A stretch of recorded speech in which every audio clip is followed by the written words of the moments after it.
جب رکوع سجدے میں جاتے اتار دیتے، پھر اٹھتے، پھر اٹھا دیتے. تو دین تنگ نہیں لوگوں کرتا، مائیں ہیں، ان کے بچے ہیں، تو بجائے اس کے ساری نماز ہی اسی کی طرف، روتے کی طرف دھیان رہے، اٹھا لیں اس کو، ساتھ چمٹا لیں، وہ بھی چپ ہو جائے. محترمہ لائن پہ رہیے. مولانا سے ایک اور سوال پوچھتے ہیں کہ اگر ماں تشہد کے اندر بیٹھی ہے اور بچہ زبردستی آ کے اس کا دودھ پینے لگ جاتا ہے اور ماں نماز ہی کے اندر ہے، تو پھر اس کی نماز کی کیا کیفیت ہے؟ نہیں، نماز کا کچھ نہیں بگڑا. اگر وہ زبردستی پینے لگ گیا، بچے باز ہوتے ہیں ایسے، اس طرح ہی راضی ہوتا تو پیتا رہے. یہ نماز ماں خود سے چمٹا لیتی ہے کہ باقی نمازی، کوئی بات نہیں، یہ نماز کو توڑنے والی بات نہیں.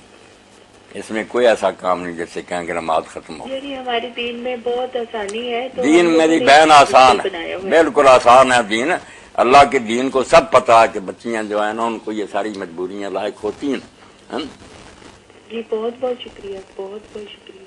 جزاکم اللہ. وعلیکم السلام. میں تو کہتا ہوں جو آئیں حضور کے پاس بی بی نمائندہ بن کر عورتوں کی، انہوں نے کہا اللہ کے رسول اللہ علیہ وسلم، مرد جو ہیں یہ جنازے اٹھاتے ہیں، دفن کرتے ہیں، جہاد میں جاتے ہیں، ہم عورتیں جو ہیں اس سے محروم ہیں.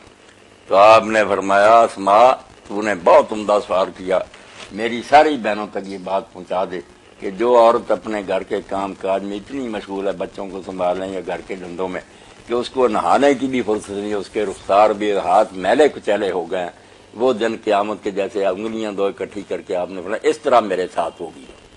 اس کا ثواب کوئی کم ہے؟ اس نے ایک معصوم مرد تو اسی لیے دل جمی اور اطمینان سے کام کر سکے گا کہ پیچھے کی فکر نہ ہو. اگر اس کو پتا ہو کہ گھر نہیں کسی نے سنبھالا تو اس نے کیا پھر دین کے کام کرنے. اس لیے سب نیکیاں جو مرد کر رہے ہیں ان کا ثواب گھر بیٹھے ہی اس ماں کو مل رہا ہے جو اللہ کے دین کے مطابق اپنے گھر کو چلا رہے ہیں. صرف جو سورہ نساء میں اللہ نے کہا نا کہ کوئی مرد اور عورت اللہ نے ایک دوسرے کو جو فضیلت دی اس کی تمنا نہ کرے. سارا فساد اس لیے کہ دایاں ہاتھ بائیں ہاتھ سے لڑتا رہے کہ تو دایاں کو بنا میں بایاں کو بنا، تو فساد ہی ہوگا نا. عورت اگر پیدا ہوئی ہے تو وہاں ہی خوش رہے کہ مجھے عورت بنا کر اللہ نے کوئی ظلم نہیں کیا. مرد بھی اپنی جگہ مطمئن اپنے اپنے جگہ پر کام کرتے رہے. اللہ کہتا وسأل اللہ من فضل. یہ نہ جلو کہ مرد کیوں نہیں بنی، وہ نہ جلے میں عورت کیوں نہیں بنا، اس پر راضی رہو. جو کرنے کا کام ہے نا کہ تم مرد اور عورت رہتے ہوئے کام کرو گے نیکی کے، تو اللہ کا فضل سب کے لیے کھلا. کہاں ہے حضرت مریم اور آسیہ اور خدیجہ اور فاطمہ؟ چاروں کے بارے میں حضور نے فرمایا کہ وہ بالکل کامل ہو گئی، مردوں سے نکل گئی آگے. یعنی اپنی حیثیت اور اپنی پوزیشن پہ خوش رہنا، اور اللہ نے جو تقسیم کی ہے اس تقسیم پر راضی، وہ کام کرنے. عورتوں والے کام کرے، اس میں کوئی حقارت نہیں. مرد اگر ٹوکریاں اٹھاتے ہیں یا باہر جا کر محنت کر رہی ہے، کوئی معزز نہیں زیادہ بن جاتے. وہ اگر گھر میں روٹی پکاتی ہیں، دوسرے دھندے کر رہی، کوئی حقیر نہیں ہو جاتے. کام کرنے نہیں لوگوں نے.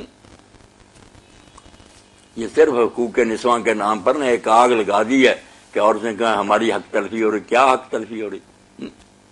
مرد جو وہ ہے لانتی ہو سکتا ہے، اسفل السافلین میں جا سکتا ہے، عورت سیدہ تو نسائے الجنہ بن سکتی. کام کریں جہاں جہاں پیدا ہوئے، اور اعمال کے ساتھ ہی بندے کے درجات کی بلندی کا. باقی مرد سن رہے ہیں میرے بھائی، دوسرے بیٹے، یاد رکھنا چاہیے جیسے اقبال کہتا نا کہ ملت جو ہے نا احترام عمومت سے، ماؤں کا احترام جو ہے، بہن ہو، بیٹی ہو، بیوی ہو، ماں ہو، یہ اکرام جو ہے ماؤں کا، سارا معاشرہ اس بنیاد پر کھڑا. جب عورتوں کی بے قدری شروع ہو جائے، بیوی کو سمجھے یہ پاؤں کی جوتی ہے، بہنوں کو سمجھے یہ ہمارے گھر میں بوجھ بنی ہوئی، بیٹیاں کیوں ہو گئیں، ادھر ماں کو سمجھے کہ جیسے نالائق آدمی. مجھے کسی نے ٹیلی فون کیا کہ بچے ہیں، انہوں نے ماں باپ کو گھر سے نکال دیا، روٹی نہیں دی. وہ اپنی بیٹیوں کے پاس گئے ہیں، اب یہ بہنوں کے گھر پہنچ گئے ہیں کہ تم بھی روٹی نہ دو، ماں باپ کو نکال دو. جب یہ کام ہوگا تو معاشرہ پھر دنیا میں جہنمی بن جائے گا. پھر نوبت وہی آ گئی نا کہ جو کسی اپنے باپ کو دریا میں ڈبونے کے لیے گیا، تو جب ڈبونے لگا تو باپ نے کہا ذرا یار آگے کر کے مجھے ڈبو. اس نے کہا کیوں؟ اس نے کہا یہاں تو میں نے اپنے باپ کو ڈبویا تھا، اس کی سزا مجھے مل رہی ہے، اس لیے تو ذرا آگے. وہ توبہ کر گیا، واپس آ گیا. اس نے کہا پھر میرا حشر بھی ہو. اس لیے عقل کریں کہ ماں، بیٹی، بہن سب کی عزت کریں. اللہ کے رسول کی یہ بات یاد رکھیں کہ جنت ماؤں کے قدموں کے نیچے. گفتاں مقصود ہے حرف کن پکاں، زیر پائے امہات آمدنا. اقبال کہتے ہو یاد کرو اس سرکار کے فرمان کو جس کے لیے اللہ نے دنیا بنائی ہے. اس نبی نے کیا کہا تھا کہ ماؤں کے قدموں کے نیچے جنت. باپ کا نہیں تھا. بیٹیاں اور جو ہیں بہنیں 3 ہو جائیں، آپ نے فرمایا 3 بہنیں ہوں، ان کو اس نے پالا پوسا، شادیاں کی. بیٹیاں دوزخ سے اس کے لیے پردہ بن گئی، جہنم سے بچا لیا. لوگوں نے پوچھا اگر 2 ہی، فرمایا 2 کا بھی یہی.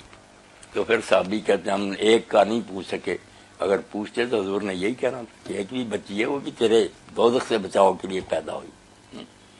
بڑا غمگین آیا ایک شخص امام جعفر صادق کے پاس. زیادہ ہو گئی بچیاں، ہے تو واقعی مسئلہ بڑا.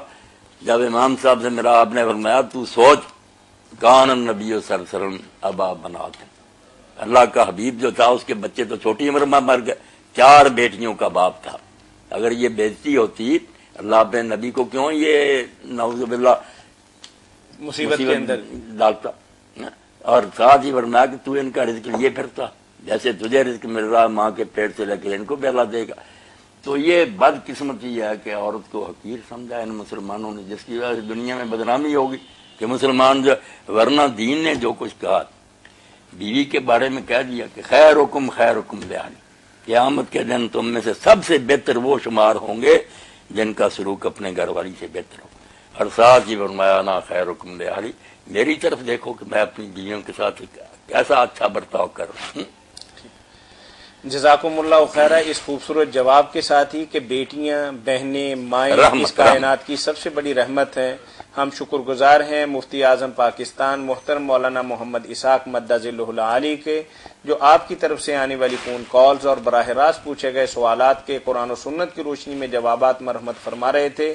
اسلامی تعلیمات کا پروگرام فتاوا online Galaxy cable network کے ذریعے براہ راست ہر اتوار آپ کی خدمت میں پیش کیا جاتا ہے.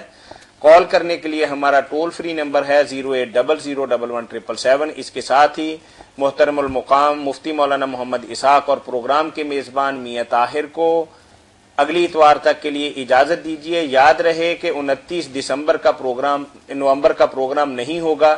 اب دوبارہ آپ کی خدمت میں 6 دسمبر بروز اتوار انہی اوقات کے اندر حاضر ہوں گے.